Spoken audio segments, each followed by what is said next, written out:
Chapter 37. Next Bezalel made the ark out of acacia wood.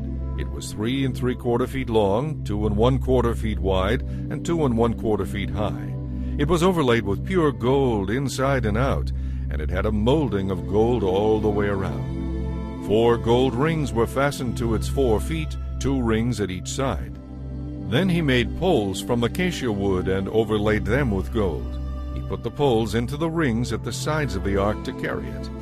Then from pure gold he made the ark's cover, the place of atonement. It was 3 3/4 feet long and 2 1/4 feet high. He made 2 figures of cherubim out of hammered gold and placed them at the 2 ends of the atonement cover. They were made so they were actually a part of the atonement cover. It was all one piece. The cherubim faced each other as they looked down on the atonement cover, and their wings were stretched out above the atonement cover to protect it. Then he made a table out of acacia wood, 3 feet long, 1 1/2 feet wide, and 2 1/4 feet high. It was overlaid with pure gold, with a gold molding all around the edge.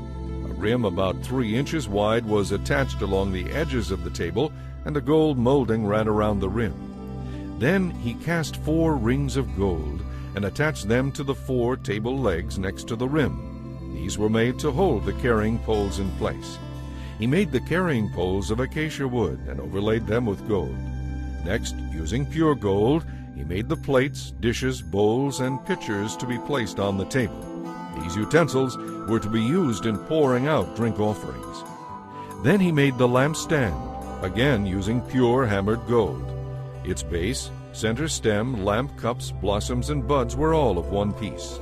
The lampstand had 6 branches, 3 going out from each side of the center stem. Each of the 6 branches held a cup shaped like an almond blossom, complete with buds and petals. The center stem of the lampstand was also decorated with 4 almond blossoms. 1 blossom was set beneath each pair of branches, where they extended from the center stem. The decorations and branches were all one piece with the stem, and they were hammered from pure gold.